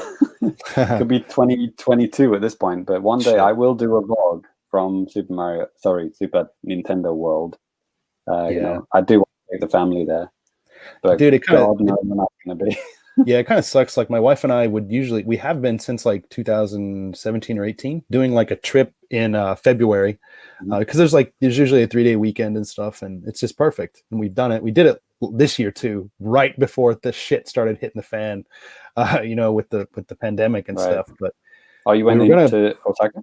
Well, we were going to do that for next year, but I don't think we're going to be doing that now. So I don't think we're going to be doing it at all. So that kind of sucks. But especially when you know how crowded, like the opening 6 months are going to be. It's crowded. I know everyone's probably going to be wearing masks and everything, but sure. They might even limit the amount of people who can go in, right? But still, that's kind of a risk, isn't it? I know right now for like Disneyland and stuff like that, there are limits of like how many people can go in per day. Obviously, I'm assuming you probably have to wear masks and stuff like that. They check your temperature when you go in, all that kind of stuff. Yeah. So it seems like, for some of that stuff, it seems like kind of scary, but at the same time, like they got a system down to try to prevent spread, but at the same time, try to still make that money. So I'm sure they've taken every precaution.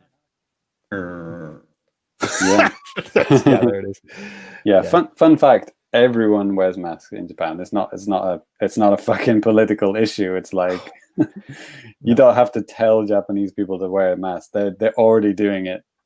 The moment you say the word virus, everyone just puts their masks on. Yeah, no kidding. Well, we have one other little thing of news here. James, do you want to read that? Pikmin. Yep. Okay. So the 3 Pikmin short films that were available / are available still on the Wii U and 3DS. They were originally released back in 2014. November 6th, and they will be delisted tomorrow. Yeah.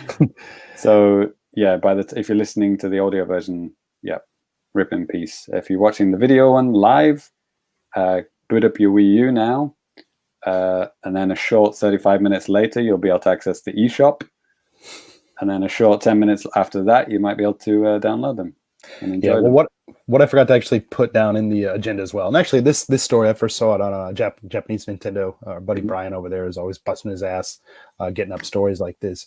But this is actually, these videos are going to be going to YouTube, basically YouTube? at that time. Yeah, so which is cool. So that's not really news then, is it? It's just like, don't worry about it. Just watch it on YouTube next week. Yeah. But I guess like obviously, the selling point of these videos originally is like, on the Wii U, you can watch it in 3D, and on the HD. Okay. And then on the 3DS, you could watch it in 3D. And I think I bought them on both. Yeah. Are they that good? It's. Well, if it was, I think what Miyamoto's idea was, like, like the Ghibli, I don't know if you guys have ever been to the Ghibli Museum here, but like they have a section where it's like a theater, and they only show exclusive stuff that's not shown. It's not available to buy. It's not available to stream. It's not available anywhere outside of the museum. And they run like a different movie every day. So you can encourage you to like visit several times. I think Miyamoto was kind of going for that vibe. It's like, like Miyazaki style, I'm going to make these amazing short movies that no one's going to see. You have to have a Nintendo system to see them. But it didn't really work out like that. You're going to be able to watch it on YouTube. So it. Well, I mean, who knows? I think maybe at the time they released it, they probably sold quite a few. I'd say. Yeah, just like the whole kind of, well, I wouldn't even say zeitgeist. That's definitely not what this was. I mean, but watching them on 3D and on the 3DS, that's cool. You're not going to be able to ever have that experience again. Yeah, but, and like the cool thing about, well, okay, what am I saying? Like the thing about these videos too, like there's no speech at all. It's all just like a lot of actions and stuff, which is probably what they're going to be doing. If you think about like Nintendo published stuff, there's like hardly ever anything that's actually said. It's usually just stuff that you can see through actions, and that's great. And because it saves a hell of a lot of money on localization. So I think, Danny, on that thing, noted worst game in the Mario 3D All-Stars collection. And the Sunshine, the intro, when it shows how to use the controls, they didn't even redo the intro. They just like cut out when he says like Z button. It's like when press the button and button. It's like, what? Come on, guys. Yeah. That was a really weird one. And like the weird thing about Sunshine too, because like you said, there's a lot of dialogue in that game. Oh man. At least at the start, like it's kind of insane.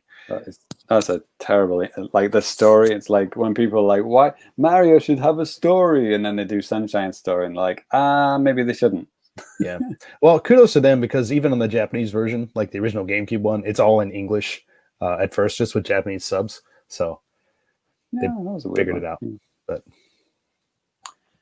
yep. All right. By the way, you can watch the Pokemon or the Pikmin movies, on YouTube, hosted by Nintendo and also IGN for some reason. So you can just watch them. Yeah. Like right now. Yeah. Is the 3DS version in 3D? Yes. Yeah. Oh, okay. So maybe snag it on 3DS if you want the real experience. Like, you got 24 hours. Yeah, basically. So good luck to you. Cool. Well, I think that's going to do it for the news. So let's go ahead and actually, what is that putrid smell? Jeez, James, what the hell, man? Sorry about that. Bring it in, boys. Bring it in. Yes, it is time for the Garbage Bag of Goodness, presented by Ratalaika Games. No, it's not sponsored by them. None of their games are going to be shown today. We're going to be showing some other garbage. This is fresh garbage from the eShop, available right now. So yeah, please enjoy. So today we're sticking with normal rules, which, in case if you're new to this feature, it's we collect a whole bunch of garbage bag games from the bottom of the barrel, the bottom of the eShop, for a total of $1. So I just try and cram as many games as I can into the bag for up to $1. No more, not a cent more of that. Okay. All right. So let's get straight into it. I mean, straight off, bit disappointing because the cheapest one is 4 cents. We usually start at 3, so yeah, maybe the quality's getting a little bit better here. I don't know. And this one, there's only a few hours remaining, so you're gonna have to buy this one quick. It's called Necro Porn. It's midnight. You're dead. Well, thank God. I got a bad case of the munchies. Oh God, now I'm sneezing as well as hiccuping. Chew your way through 120 levels of addictive puzzle gameplay, where your only goal is to devour everything but your own wormy self. It's quick, tasty, and hard to resist, just like a late night snack. This was $5, but it's 99% off to 4 cents. Is this just a fancy snake game? I think so. Also, I don't like games where you can select like all the levels right at the beginning. It totally is. It is just fancy snake, yeah. It's with the highest production quality I've ever seen on. Yeah, that's very true. It is actually. They've got some nice animation. There's like zombies and worms and stuff, and actually kind of high production. Oh wow, this is an old man with a pickaxe. He looks pretty well animated as well. Yeah, that was Necro. So yeah, I would say throw that one in. Why the hell not? Yeah, 4 cents. It's not even it going looks to make kind of creepy too. Perfect for October. Yeah. Maybe that's why got these things on sale. You might see a lot of Halloween related stuff on sale in this episode and next episode. Yep, throw that one in. Get it quick though. Get it quick. If you're listening to the audio version, I'm sorry, it's probably already gone back up to $5. So You're out. You're out. Next one, we still got the Mario themed eShop, by the way. Next one is called Membrane, which is 9 cents down from. I can't actually read that. It's too fucking dark. Is that $9.99? I think it says $9.99. I can't read it at all. It's like a good and bad thing about the eShop is that you can actually customize the text color and the background color depending on the game. So they've chosen like a black background and purple text, which is not the best. Really? Because that's what I have on my GeoCities website. Right, exactly. If it's good enough for GeoCities, it's good enough for the eShop. Mm-hmm. So yeah, this is called Membrane, 99% off again. Membrane is a creative action puzzle game in which you build, bend, and break the world around you while experimenting to create your own solutions. Bendy bridges, wobbly ladders, and shaky structures are just the beginning of what you'll make to test the limits of this weird day-glow world. In a world of day-glow. Literally. Day-glow. What does that even mean, day-glow? Anyway. Yeah, I don't know. Here we go. Build, bend, and break your world. So the game looks like, holy shit. Okay, well, I guess they're going for a look of something. So like guy, simple shapes. That yeah, are he really can shoot. colorful. So when he shoots his gun, it becomes his platform. Okay. And then the platforms can then be bent and like tipped over and stuff like that. So I guess it's like a physics-based platformer. But look at the accolades here. Holy shit. Nintendo Life gave it 9 out of 10. Huh. Brian Altano, IGN, said it's Beavis and Butthead meets Super Mario. What? Okay. Did he really? I did not get that from that trailer. Right? Is this the right review? I mean, right. the game looks like really surreal and fun, actually. Yeah. I'd like to try it. It got honorable mention at the 2018 IGF Awards and the Bestie Award in February 2018 on Polygon. Wow, okay, so maybe people who've actually played this game actually think it's pretty good. Okay, maybe I jumped on the shit wagon too quickly there. All right. A good game in the garbage bag? Who's responsible for this? Yeah, right. That's 9 cents. So we're up to 13 cents now, isn't it? Oh, Two yeah. games, 13 cents. Come on. We're on a roll. Next one is Squidlet. And this, holy shit, this is right in there, injected into my Game Boy section of my brain. Yes, Game Boy Kid. Oh, man. This looks Those characters amazing. look real cute. Holy shit, this is amazing. I love it already. Let's go. This is highly accurate Game Boy emulation almost. A true Game Boy recreation. I mean, maybe it is a Game Boy ROM Holy shit. in an emulator. I've seen at least one other indie dev like program like a genuine Game Boy game. Yeah. Maybe they're using like Game Boy emulators, but like making an original game. Yeah. This is amazing. This is wow. Yeah, I mean, maybe you do have to be a Game Boy kid like me to appreciate this, but Yeah, Man, I mean I'm that looks like 4 colors. Yeah. Yeah. No, this is fully accurate. Like this Well, I is mean, exactly... it's an HD, so it's not fully accurate, James. Yeah. Oh man, this is like the boss on Super Mario Land. Yeah, the main boss. Do you remember that? Yeah. Shit. Yeah. Yeah. And I think I might genuinely buy this. Yeah. How much was it again? Let's have a look here. 19 cents. Fuck yeah, I'm gonna buy that after this show is done. That was incredible. I love the little battery. They've got like an overlay, like well, it's not a Game Boy, but they've done like a, I don't know, handheld game device. right. And they've got like a juice icon, like a little battery thing. Yeah, inside. that also leads me to believe that it's a genuine Game Boy ROM Right. in an emulator. Because it's 4.3 or whatever the the Game Boy perspective is. Right. Exactly. It says it right here. Like I saw him mention, recreation of the Game Boy experience. It strives to be an exact one-to-one recreation. Yeah. So they've got no more. Oh yeah. They've got the stats here. No more than 10. What was it? No more than 10 8-pixel wide sprites in a line. No more than 40 sprites at any time. Yeah, so he really has gone for it. 4 shades of Grello. Love it. All sounds were made on a real Game Boy system. 160 by 144 resolution. That's pretty amazing, actually. That's impressive. Yeah, so a genuinely good, maybe, Game Boy platformer. Straight in the bag with that. 19 cents, so up to like 22 cents. So 3 games. Holy shit, we're doing well. This is incredible. No, I think it's 32 or 33. Something like that. Hey, you do the math. Okay. Next one is Debtor, like debt as in DEBT. I believe that's Detour. Detour.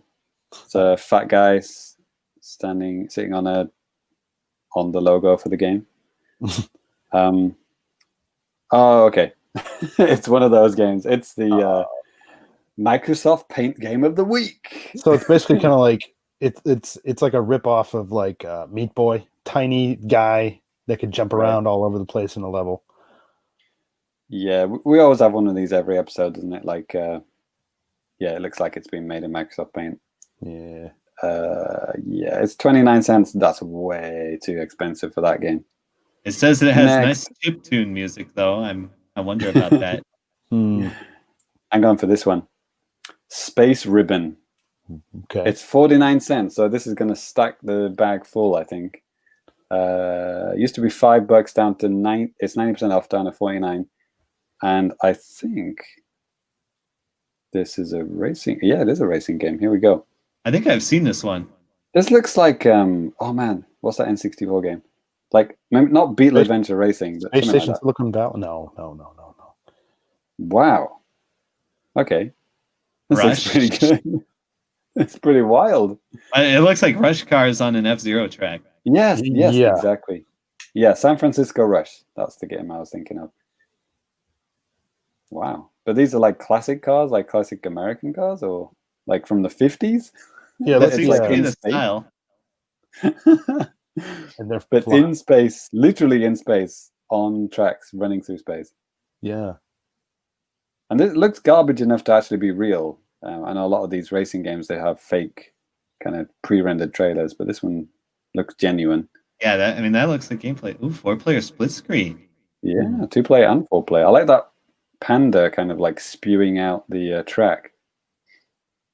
It's like a floating panda head. Just Does it create a track dynamically? I think Is it controlled by a player? Because that would be bananas. Let's check this out here. The year is 2132. And the Earth's remaining resources have been mined to create Space Ribbon, a reality TV racing platform set in the far reaches of the galaxy. Wow, this has got a lot of story for a fucking racing game. Holy shit. Yeah. Giant pandas and tigers spew illuminated ribbons of solid space junk from their mouths. Space ribbons. Oh, wow, you're right. Ty, never the same track twice. Right. It's like F-Zero X had that random track X generation. Yeah. Oh, was it Joker Cup or X Cup? I forget now. Intelligent track generation combines procedural AI with great track design. Not sure about that. Navigate a twisting, turning, unpredictable racetrack as it appears ahead of you. Race with your friends up to 4-player split screen. Yeah. Why the hell not? 49 cents. Hell yeah. The bag. Well, it's full. It's not completely full, but it's full enough anyway. Yeah, that's actually a surprisingly high amount of good games this week, man. Hell yeah. Did you ever doubt it? Yes. Yeah. we have good and bad weeks. I think that Game Boy one is going to be a hit. I think I'm going to splash down the cash for that one.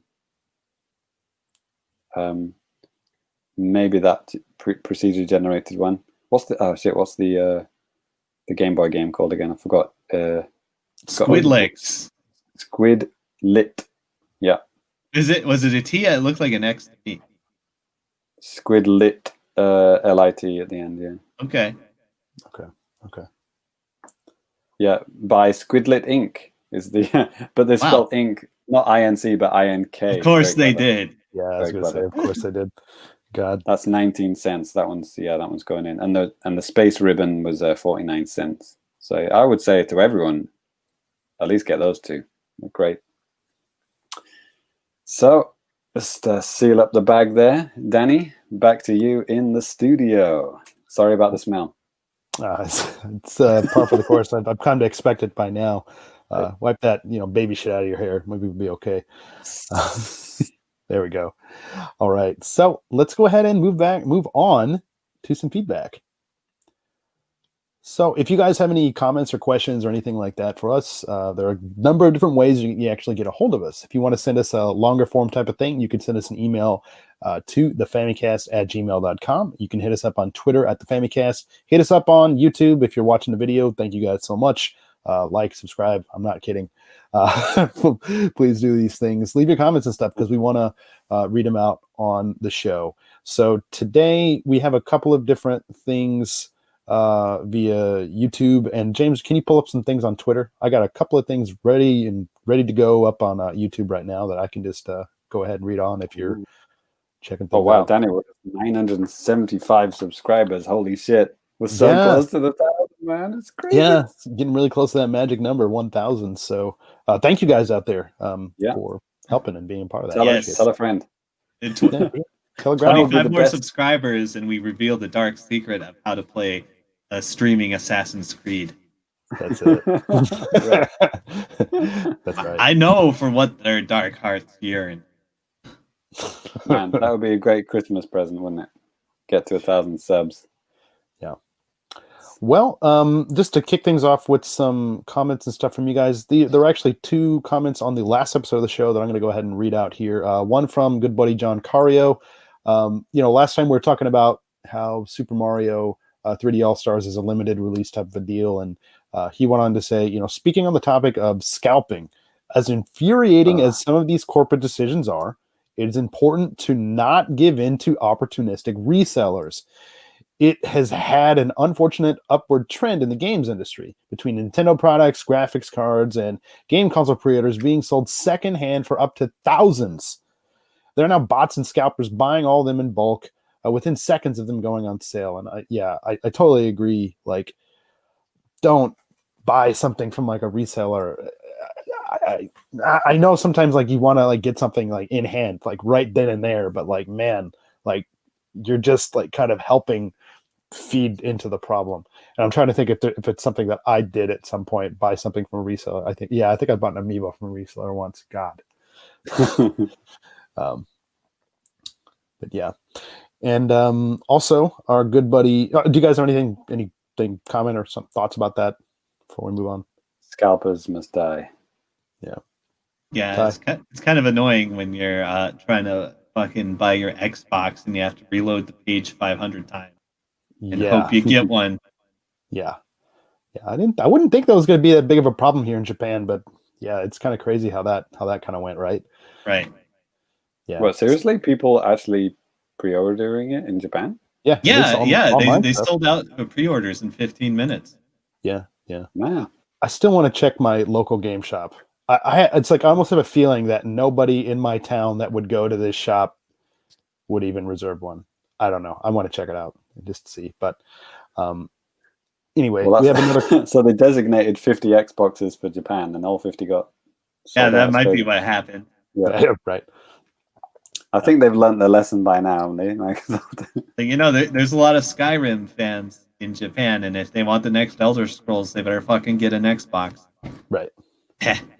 We had another my favorite factoid about the first Xbox. I don't know what you call it these days because you call it Xbox One, but like the first Xbox, no matter which one you buy in Japan, it's a launch system. I love that factoid. Even if you bought it now, it's a launch system. One more comment here from our good buddy Chariot Goblin, who's always usually leaving some kind of comments on the show. He says, "Hey, thanks for always reading out my comments. I always look forward to the show, especially during these times. So here is my super quick review of 3D All-Stars. 64 is good, yet primitive.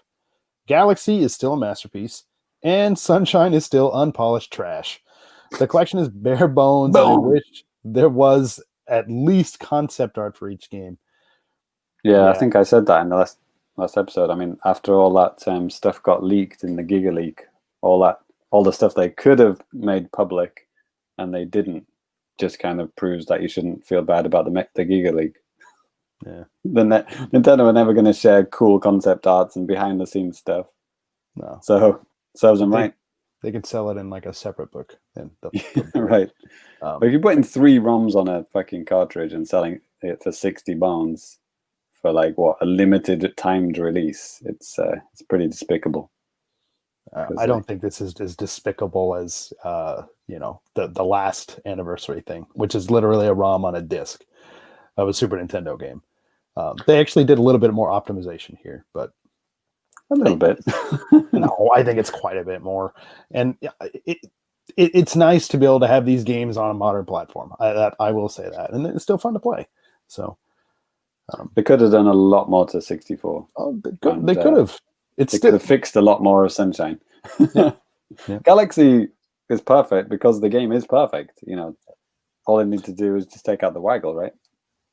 Yeah, and you don't have to play with that. Yeah. So, James, what do we got on Twitter? So on Twitter, Danny did a review of the Mario, what's it called? Super Mario 3D Collection. And Lady Linda thanks Danny for the impressions, and she feels better about her impulse buy. Impulse buys are what Danny lives on and breathes on. Right, Danny? The best. Just do it. Who cares? I needed that other Assassin's Creed game, and I need to re-up my cloud subscription too. Only 9,000. What can go wrong? Friend of the show, if it could be in the chat right now, is James Allen. He tweeted a picture of his September game playtime. If you've got the parental controls app installed on your phone, available for iOS or Android, it'll just automatically send you a monthly gameplay time thing. So it'll tell you your top 10 games of that month. I think it usually sends you like the first day of the month for like the previous month. So like October 1st, it'll send you September's. Okay. So James is one for September. He's been going ham on Luigi's Mansion 3 because he wanted to finish it before 3D All-Stars came out. So yeah, he's been playing a lot of Super Nintendo and then 3D All-Stars, Tetris 99, NES Online, FIFA 20, and then beautiful number 7, mwah, A Summer with Shiba Inu. You're welcome, my friend. You're welcome. That's the game he won. One. Nice. God bless him. I think it's at number 7. I think he said he only played it for 15 minutes. So, but didn't it say like a day or something on his playtime? Played for about a day. Yeah, Something weird like that. the start of our day. Yeah, He said the playtime should say 10 minutes, not 1 day. yeah. Lol. Like that's kind of a weird thing because we talked about this on the show before, but for Japan there is actually like an app that you could download from the App Store and stuff like that, at least iOS, where as long as you have Japan connected systems, it'll keep track of all of your stuff like that. I do, and unfortunately, unfortunately, I have for like over a decade, so that's fine. But like if you're mixing and matching with regions, then like this gets weird. But yeah, it just doesn't count it, does it? It's only ones that you've done on your Japan profile. Yeah. Which for me is only Switch. A bit of 3DS. Yeah. 3DS. It's so weird because it literally goes back to like my very first 3DS games and stuff. It's pretty crazy. Like almost a decade. So crazy. Yeah. Oh shit. Yeah. We're gonna have our 10th anniversary next year, aren't we? God, yeah. I think 8.4 had theirs just this last month. Yeah, the 15th anniversary, right? Yeah. 8.4 had their first episode. How many months would that be? Where we were March, right? March, yeah.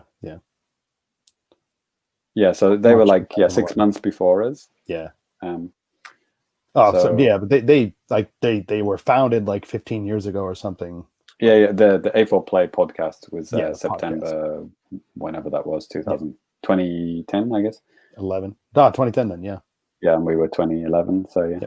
It's weird how just by complete coincidence that the Japan podcast started, within 6 months of each other.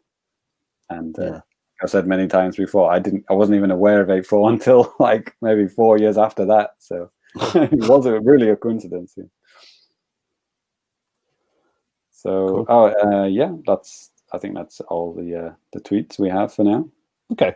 And yeah, like I said, if you guys have anything that you want to read off, and by the way, thanks, Chris, in the chat. Sorry, I think you were talking about the snacks that we were talking about earlier. The Mario thing that looked super sweet. Oh, it looks quite terrible. I'd eat it though. And then we all go to Tokyo Disney Sea. Yes, yes, that's right. Indeed. Yeah, thanks to the live comments, guys. Thanks for comments just on the videos, wherever. We want to hear from you guys. So hit us up. So. All right. Well, that is actually going to bring the show to a close. So before we go ahead and get out of here, we want to go ahead and give you our Twitter handles and like all that type of stuff, so you guys can follow us on social media or ignore us there too. That's fine. No, but if you want to follow me, you can follow me at DannyBiv, DANNYBIV. James? Yes. If you like sports and you have a North American eShop account, you should enter the code C089SF JQ4QHBVJGV. And the audio version will also have a sports-related code. So if you're listening to the audio one or you're watching live now, either way, please enjoy some beautiful sports-based games. Excellent. And my Twitter handle is @FamilyComplicated. All right. Hashtag Summer of Garbage. 2 Z's and 1 L. Got it. Yeah. Ty. Super Cat Drugs on Twitter. Hmm. Check me out for some video game memes and war crimes. Obviously. Meme crimes. Yes. Yes. All right. Well, like I said, that's going to do it for the show. I'm trying to find our little ender thing here to throw up at the end of the video. So, yeah, thank you. Yeah, but like I said, that's going to do it. We're going to be back in 2 weeks to bring you more stuff about video games. And here we go. I love how fucking enthusiastic you are as you're looking for your little JPEG to put at the end of the video. Yes. Okay. If you want to join us, I guess we'll do it again next week, in a couple of weeks. Yeah. Yeah. Well, anyways, thanks guys for tuning in live. Thanks for listening to the audio show. Yeah, we'll catch you guys next time. Of course, thank you guys for joining me. And yeah, we're out of here. Halloween special next time. Oh God, the pressure. Oh boy. Later, guys. Toodles. 2 hours exactly. Wow.